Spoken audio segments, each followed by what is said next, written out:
And all the time. Okay po, purihin po ang Panginoon. Isang magandang umaga po sa bawat isa. So, iwanan po muna natin ngayon si Nehemiah kasi hinanap po kahapon, hindi ko natagpuan. Actually, hindi pa tayo tapos sa aklat ng Nehemiah dahil napaka-importanting araw nito para sa mga father. So, sisikapin natin na itong pag-aaralan natin related sa mga tatay. So, amen po ba? Alam niyo po, itong pag-aaralan natin, siguro gasgas na itong kwentong ito at marami sa atin talagang pamilyar na sa kwentong ating tatalakayin. So, ngayong umaga, ipinagpipray ko sa Panginoon na itong popular na kwentong ating tatalakayin, nawa makapulutan natin ng aral kung paano natin itong i-apply sa ating buhay sa ngayon. Kasi kumbaga ba, sa dami-dami na ng preaching na naipangaral about the prodigal son, ano kaya yung mga makabagong aral o lesson na po pwede nating mapulot sa pag-aaral natin ngayong umaga na makakatulong sa atin upang tayo po ay makapamuhay ng nakalulugot at sumusunod sa kalooban ng ating Panginoon. So, itong anak na ito na so sabi sa Lucas chapter 15 verse 11 to 32. So, babasahin ko po sa verse 11. Sinabi pa ni Jesus, isang tao ang may dalawang anak na lalaki. Ang wika ng bunso sa ama, Ama, ibigay po ninyo sa akin ang mamanahin ko. So, itong anak na ito, kumbaga ba, hiningi niya doon sa tatay niya kung ano man yung legally na mamanahin niya. Kumbaga ba, yung hinihingi sa tatay niya, hindi naman bawal kasi ito talaga nakalaan para sa kanya. Yung mana na yun ay para sa kanya naman talaga yun. So, ito yung pagmamayari niya. At kung mapapansin ninyo, hindi naman ito naging big deal sa tatay niya. Hindi naman naging problema. Nung sinabi niya sa tatay niya, Ama, pwede ko ba makuha yung mamanahin ko? Kasi sa panahon natin ngayon, di ba kapag sinabi mo sa magulang mo na, nanay o tatay, ako na yung mamanahin ko at buhay pa sila, talagang ma-high blood sa'yo. Di ba? Baka yung pa yung maging dahilan para mapaaga yung kanilang ano. Pero kung mapapansin po ninyo, hindi minasama nung tatay niya at hindi naging problema yung ginawang aksyon ng kanyang anak. Kasi hindi niya yung kanyang legally na para naman talaga sa kanya yun. Kumbaga ba, yun ay para naman talaga nakalaan sa kanya. So, lagi-lagi kasi pagka makakarinig tayo ng mga pangangaral tungkol sa kwentong ito, minamasama kasi yung minamasama kaagad kasi yung ginagawa nung bunsong anak na hiningi niya yung mana dun sa kanyang tatay. Pero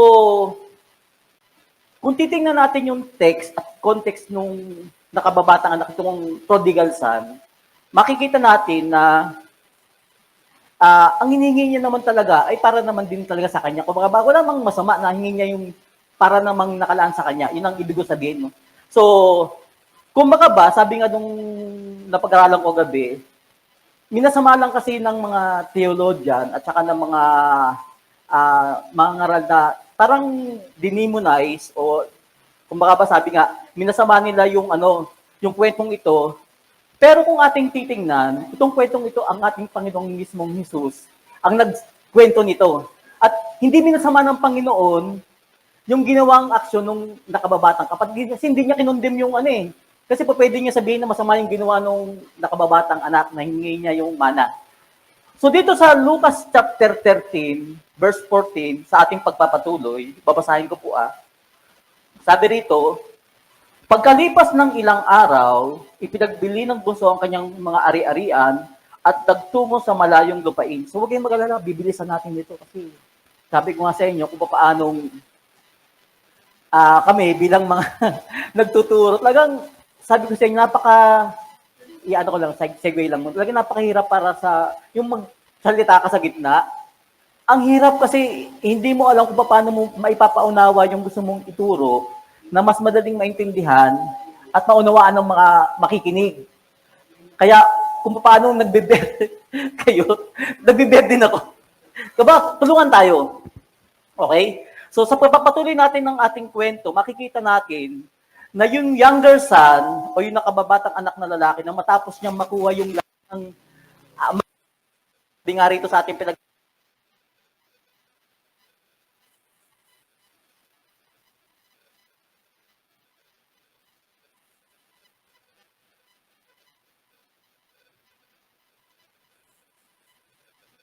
yung pera. Di po ba? So, nagpakasasa sa kanyang buhay, nagpasarap siya sa kanyang buhay. At matapos nyon, matapos maubos yung lahat ng kanyang kayamanan, bigla na lang, wala na siyang panggagastos. Eh nagkataon din na yung panahon na yun, nagkaroon ng matinding tagutom. Doon sa lupain na kanyang kinalalagyan. So, pero kung mapapansin ninyo, hindi sinabi, hindi nagkaroon ng tagutom sa lugar na yon dahil iyon ay parusa sa kanya. Kung baka ba, nagkataon lang.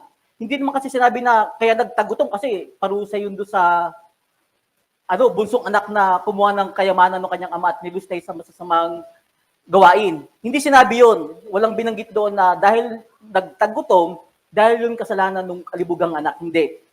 So, pansinin din po natin, hindi yun parusa sa kanya sa ginawang aksyon niya. So, walang sinabi si Jesus na dahil ito sa kanyang kasalanan, dahil sa kanyang pagkakamali, kaya nagkaroon ng tagutom. So, hindi binanggit dahil na nagkasala siya, yun yung parusa. Walang ganong binanggit.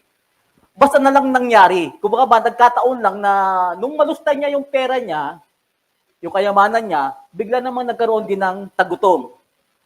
So, naintindihan.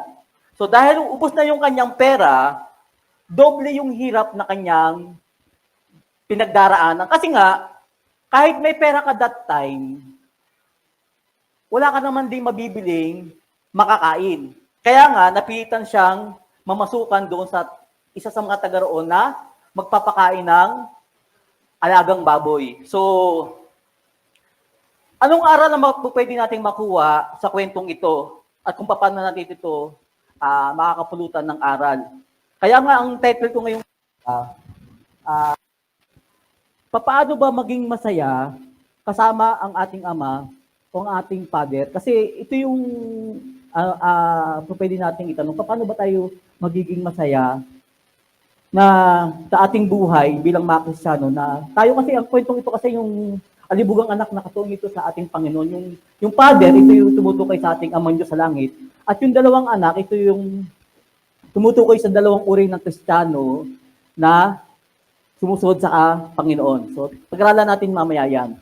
So, itong kwentong ito, yung ama ay nagre-represent sa ating Diyos sa langit, at yung dalawang anak niya lalaki nagre-represent sa dalawang believers, o two types of people, what we are called now Christian. So, tayo yon. Mamimili lang tayo kung ano, tayo ba yung isa o yung pangalawa. Kasi yung tatay dito, nagre-represent sa Panginoon. So, titingnan natin kung paano natin ito makakapulutan ng aral. O sa two types of God's follower. So, yung younger son, talagang nag-enjoy siya ng sobra-sobra. Kung baka ba, talagang, kung mapapansin ninyo, talagang sinagad-sagad niya na yung, yung enjoyment niya. Sabi, Brimo, nakuha mo yung mapakalaking halaga sa panahon natin siguro ngayon. Baka nag-out of town ko, nagpunta doon sa sabi niya, minsan lang ako mabubuhay, talagang enjoyin ko na to. Nagpunta ito doon sa may pinakamamahaling resort. Palagay ko, yung pinuntahan gustong imbitahan ni Sanbalat at saka ni Tobias, pero doon niya ginugol yung niya kasi andun yung pinaka-the best na mga so yun. So, yung younger son, sabi ko nga sa inyo kanina, in-enjoy niya yung kanyang buhay. At ito yung kadalasang minamasama ng mga preachers, pero hindi naman ito minasama sa presentation at sa interpretation na later, kumbaga yung Panginoon kasi hindi naman niya kinundem ito, yung ginawang aksyon ng nakababatang anak. Kumbaga ba kasi sa mga preaching na papakinggan natin, talagang bad shot kagad yung dahil sa ginawa niya. Pero pag-aralan natin, tinignan natin kung paano natin ito makakapulutan ng aral. Pero, sabi nga, how do we enjoy the Father according to the story sa ginawa ng kilos ng pangalawang anak? So paano ba natin may enjoy yung biyaya ng Panginoon sa pamamagitan ng buhay ng ginawa ng ikalawang anak? Una, enjoy natin yung provision ng ating father o ng ating mga magulang. Kasi ang unang matutunan na natin, siguro kung may sa pinag-aralan ko, enjoy mo yung mga provision binibigay sa'yo ng iyong ama. Yun yun ang isa sigurong pwede kong nakita rito. So paanong paraan? So hiningi niya yung mana niya na legally, kanya naman talaga yon. Which is, kahit sa batas, wala namang magbabawal sa kanya na i-enjoy niya yun eh. Kasi para sa kanya yon, sabi ko sa inyo kanina pa. So, ibigay iyon sa kanya, hindi lang natin maintindihan kung bakit minamasama ng maraming mga ngaral later yung paghingi na yon ng bunsong anak. So, si Jesus, kung mapapansin nyo, maging si Jesus, hindi niya kinundem yung batang ito. Kasi po pwede niya na kagad kinundem niya yung ginawang ng batang ito. Pero, kaya nga sabi ko, kaya marapat lamang na itong kwenteng ito ay deserve niya yung second reading. Kasi nga, pwedeng makakitaan natin na pwedeng mai-apply natin na pwedeng makatulong sa atin. So sabi nga, only preachers and readers through history took offense of what he did. Kalimitan kasi kapag napapakinggan natin, talagang mali kagad yung ng younger son. Pero, totoo naman may mali siya. Pero ang gusto ko lang i-drive dito, meron tayong pwedeng matutunan sa kanyang buhay. Okay? So, hiningi niya yung mana niya at in-enjoy niya ito at siya'y naghirap. Ito yung nangyari sa kanya. At incidentally, nagkaroon ng tagutom sa lupain ngayon at kanyang pinuntahan. So makikita natin dito, so mahalaga na malaman natin dito na makikilala natin ng Ama na ipinapakilala ng ating Panginoong Hesus na lubos na may tiwala sa kanyang graciousness at kagandahang loob. Ibig ko lang sabihin dito, ipinapakita kasi dito sa story na to kung gaano kabuti yung Ama dun sa kanyang nakababatang anak. Kung gaano siya ka-gracious, kung gaano siya kagandang loob doon sa kanyang anak na bagamat siguro sa pananaw natin, mali yung paraan ng paghingi niya. Pero tingnan natin sa isang punto na yung ama, napakabuti yung kanyang kalooban, napaka-gracious niya doon sa pagbibigay sa kanyang anak. Kasi hindi lahat ng magulang ganun. Kasi po pwedeng may hiningi ka sa magulang mo, kahit gusto niya ibigay, hindi niya kayang ibigay. Pero itong magulang dito na nagre-represent sa Panginoon, napaka-gracious niya, napakaganda yung kalooban niya na kahit yung hiningi ng anak niya, ibinigay niya. Nasusundan. So anong uri ng ama ay pinapakilala ni Jesus sa kwentong ito? Isang uri ng ama na sobrang mapagbigay. Hiningi ng anak niya yung mana, ibinigay. Ganun kasimple. No ifs, no buts. So isang ama na generous, na hindi tumanggi, na yung kanyang anak na gustong magliwalaw ay hindi niya pinigil. Kasi wala namang binanggit dito na pinigilan sa ng kanyang tatay na, "Oy, di po pwede. Hindi ka po pwedeng ibigay ko sa ito tapos sa mo gagastusin." Di ba? Ganun. Kalipit kasi sa mga magulang natin sa ngayon pag humingi ka ng pera, o sa mo gagamitin? O, di ba? Nakakagaya ako kasi pag yung anak ko humingi ng wala sa budget tapos wala sa di ba? O saan ka pupunta? Saan mo gagastusin yan? Di ba? Ganun. Pero itong magulang na ito, nung himingi yung kanyang anak, hindi niya pinigil, hindi niya withhold. Basta ibinigay niya. So, ganun siya ka-gracious, ganun sa bukal ang kalooban. So, isang ama na napakaluwag at hindi siya mahigpit, hindi ka sinasakal, hindi ka tinitipid, at hindi ka laging pinapagalitan. Which is, titingnan ko natin mamaya kung gusto i-drive to. So far, this is the kind of father that Jesus want to present. Kasi nga, di ba, noong Old Testament time, ang pagkakilala ng mga tao sa Diyos,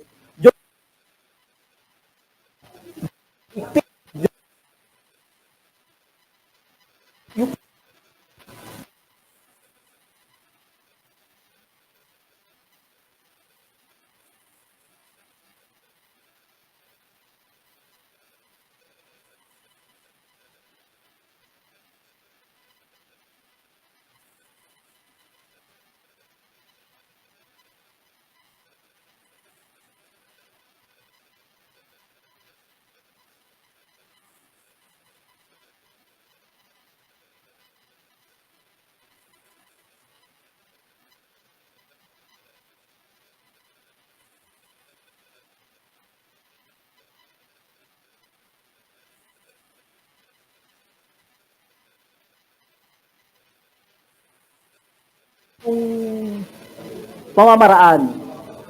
Kasi ang pagkakilala nila ng Diyos, kasi nung mga time na yun, yung mga prophets, yung mga leaders at saka mga elders, ang pakilala ng reliyon sa Diyos ay mahigpit. Ang Diyos ay galit. Ang Diyos ay laging masungit. Ang Diyos ay laging nagpaparusa doon sa mga nagkakamali at saka nagkakasala. So, para ito, para ipaunawa sa kanila na yung ibang karakter ng Diyos, yung ibang mukha ng Diyos, yung ipinapakilala ni Jesus sa kanila, talagang nasyak sila. Kasi nga, isipin mo, yung magulang mo, na napakaluwag at napaka-gracious sa'yo, parang hindi ganun yung pagkakilala ng pinakilala sa kanila ng mga propeta, ng mga teachers of the law. So, nasusundan. So, paanong may enjoy natin ang presensya ng Diyos sa buhay natin? So, paano natin may enjoy ang pagiging anak natin sa Diyos? Una, i-recognize natin na ang Diyos ay napaka-gracious. Yun ang gusto kong i-drive dito. Para ma-enjoy mo yung presensya ng Diyos sa buhay natin bilang isang mananampalataya, dapat ma-recognize natin na ang Diyos natin ay napaka-gracious sa buhay ng bawat isa sa atin. Na ang Diyos ay mapagbigay, siya ay giver.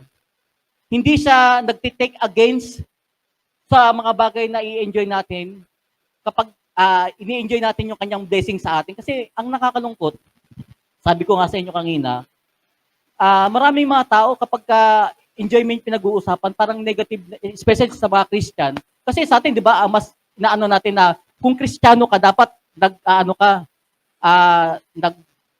tawag ito, yung hindi ka nag-enjoy, dapat nagpapakasakit ka, dapat yung parang yung ng penitensya. Hindi yung isang ibig sabihin nun, parang nagpapakahirap ka sa paglilingkod. Bawal sa Kristiyano ang mag-enjoy. Nasusundan niyo po ba ang gusto kong sabihin? Kasi, di ba may pananaw tayo, dapat pag Kristiyano ka, nagtitiis ka lang.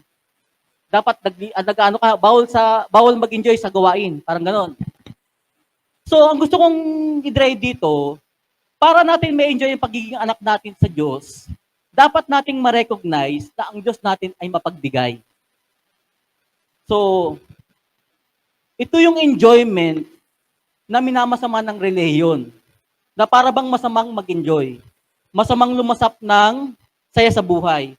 Hindi ito kasi nakikita natin sa kwentong pinag-aaralan natin. Kasi nga, dito pa lang, nakita natin na yung magulang, hindi niya pinigilan yung kanyang anak na mag-enjoy. Maging masaya. So, yung nakababatang anak, in-enjoy niya yung biyaya ng kanyang ama, in-enjoy niya yung kanyang grace. Na intindihan. So, sana naintindihan. So, at parang habang pinag-aralan ko to, parang naisip ko, di ibig sabihin yan, brother, gagawin mo na yung anumang gusto mong maibigan na magpapasaya sa'yo. To the point na kahit yung intention mo ay magkasala na. Ito yung sinasabi ng Galatians chapter 1 verse Romans chapter 6 verse 1 to 4. Babasahin ko lang. Kasi ibig bang sabihin, para sumagana yung biyaya ng Diyos, yung grace niya, magkakasala na lang ko, gawin ko na lang yung mga makapagpapasaya sa akin kahit na to the point na magkasala ko. So babasahin natin yung sinasabi ng Romans chapter 6. Kasi gusto ko rin mabalanse. Sabi ng Romans chapter 6, ano ngayon ang sasabihin natin? Patuloy ba tayong magkakasala upang sumagana sa atin ang habag ng Diyos? Kagandahang loob ng Diyos? Hindi. Tayo patay na sa kasalanan, kaya hindi na tayo dapat mamuhay sa pagkakasala.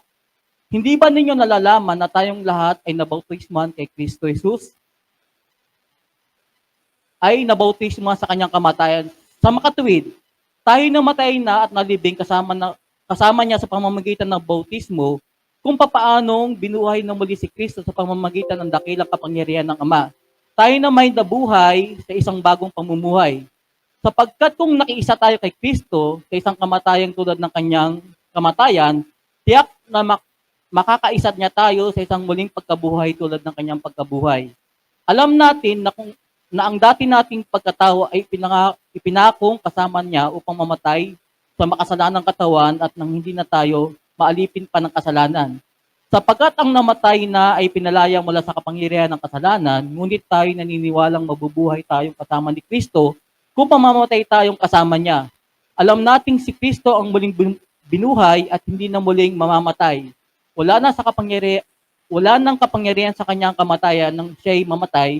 Namatay siya ng minsanan para sa kasalanan at ang buhay niya ngayon para sa Diyos. Kaya dapat din ninyong ibilang ang inyong buhay sarili na patay na sa kasalanan, datapwat buhay naman para sa Diyos sa inyong pakikipag-isa kay Kristo Jesus. Huwag na ninyong paghariin ang kasalanan sa inyong katawang mamamatay upang hindi na kayo maalipin ng masasamang pita nito. Huwag ninyong ipailalim sa kapangyarihan ng kasalanan ang alinmang bahagi ng inyong katawan bilang kasangkapan ng kasamaan. Sa halip, pasakop kayo sa Diyos bilang mga taong namatay at muling binuhay at inhandog sa Kanya ang buo ninyong pagkatao bilang kasangkapan ng katwiran sapagkat hindi na dapat maghari sa inyo ang kasalanan, yamang kayo wala na sa ilalim ng kautusan, kundi na sa ilalim na ng kagandahang loob ng Diyos. Ang ibig ko lang sabihin dito, gaya ng sinabi rito, hindi naman porket sinasabi na dito sa una natin pinag-aralan na gusto ng magulang na mag-enjoy ka. Sabi kasi dito sa di ba? Gusto niya na-enjoy natin yung kanyang blessing. Not to the point na para sumagana yung kanyang kagandahang loob sa atin, magkakasala na tayo. So hindi ganoon. Kasi nga, nagbagong buhay na tayo sa pakikipagkasa natin sa ating Panginoon. So alam niyo po, sabi nga nung isa sa mga nakita ko kagabi, si Pastor Ed Lapis, ito kasi madalas ko napapakinggan. Kung re-reviewin daw natin ang ating spiritual life, enjoyment could be the missing element of true base faith in the Father. Kasi nga, yung kasiyahan, ito yung namimiss nating element sa ating pananampalataya sa ating Panginoon. Kasi kung tama ang representation ng mga old prophets at ng mga teachers of the law, ng mga religious system sa Ama, kasi ang pagkakilala kasi ng, sabi ko sa inyo, nung mga tao nung Old Testament times sa Diyos, ang Diyos ay mahigpit, ang Diyos ay malupit, ang Diyos ay galit na galit. So, kung ulitin lamang ito ng ating Panginoong Jesus, sabi ko nga sa inyo, bakit pa itinuro ito ng ating Panginoong Jesus? Bakit pa ipinadala ang ating Panginoong Jesus? Kasi nga, gusto niya maitama yung mga kulang, maitiwid yung mga likong pananaw, maliwanagan yung mga nasa kadiliman. Kasi nga, kung kontento na ang Ama sa langit sa pagpapakilala sa kanya ng temple at saka ng mga priest, ng mga prophet, bakit pa ipinadala ang Panginoong Jesus? Kung ba, gustong ipakilala ng Panginoong Jesus kung ano ba ang mga katangian ng Diyos Ama. At isa na nga rito yung pagiging gracious niya, yung kanyang pagiging mapagmahal na magulang. So, sabi nga rito, sabi nga, traditional religion teaches and promotes fear of God. Pero nakita nyo, itong anak na ito, hindi siya takot, hindi siya nanggangayupapa sa takot, na nanginginig siya sa takot, na ayaw niya na magsalita, ayaw niya na kumibo doon sa kanyang tatay. In fact, kung mapapansin niyo doon sa kanyang anak, meron siyang lakas ng loob na lumapit sa kanyang tatay para hingin yung kanyang mana. So, ano yung matututunan natin ito? Ibig sabihin, yung trato ng anak doon sa kanyang tatay, alam niya na yung kanyang tatay ay mapagbigay. Yung pagkakilala niyo doon sa kanyang tatay, mabait. So, ito yung magbibigay sa atin ng clue, magbibigay sa atin ng sign, how could we behave in this manner? Ibig ko lang sabihin, he behaved like a son. Yung kanyang ipinapakitang pagtrato doon sa kanyang tatay bilang anak. Kasi naniniwala ko may mga anak talaga na parang takot lumapit sa kanyang mag-open up sa magulang. At yung parang kung lalapit ka sa mga magulang, parang hirap ka magsabi ng kung ano yung nasa kalooban mo na intindihan. Pero itong anak na to, makikita natin dito kung paano siya nag-behave, kung paano siya lumapit sa kanyang ama. So, he behaved like a son, that he was sure that his father is gracious. So sigurado siya na kapag lumapit siya sa kanyang tatay, ang tatay niya napaka-gracious, napaka-kind, at napaka-giving. Naintindihan. Nagkataon lang na hindi niya minaganda, nagkataon lang na hindi maganda yung pagkakahawak niya doon sa pera at naubos niya ito sa hindi magandang pamamaraan. At napunta doon sa isang lugar na kung saan nagkaroon pa ng tagutom. Pero yung manner ng paglapit niya doon sa kanyang tatay, ang pagkakilala niya, ang tatay niya mapagbigay. Ang tatay niya ay mapagmahal. Nasusundan.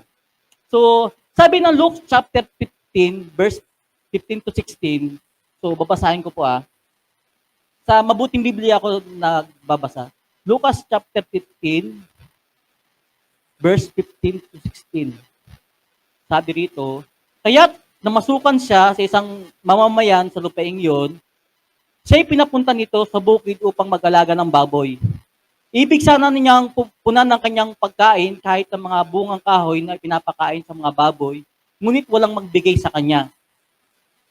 So, makikita natin kung gaano kamiserable yung lugar na pinuntahan niya. Imaginin mo, para ikaw, mainggit ka doon sa kinakain ng baboy.